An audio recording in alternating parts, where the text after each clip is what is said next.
Progress of periodontal disease. చిగుర్ల వ్యాధి ఎలా పెరుగుతుంది అనేది ఇప్పుడు చూద్దాం.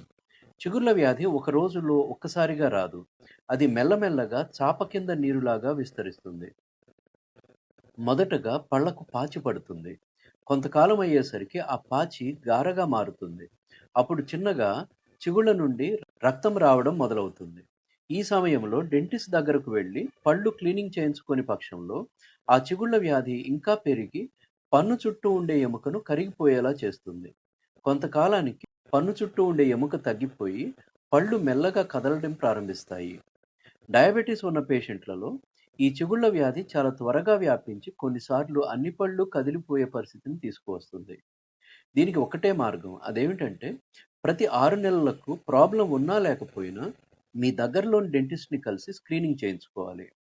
అవసరమైతే మీ పళ్ళను స్కేలింగ్ అనే ప్రొసీజర్ ద్వారా పంటికి పట్టిన గారను, పాచిని వారు తొలగిస్తారు.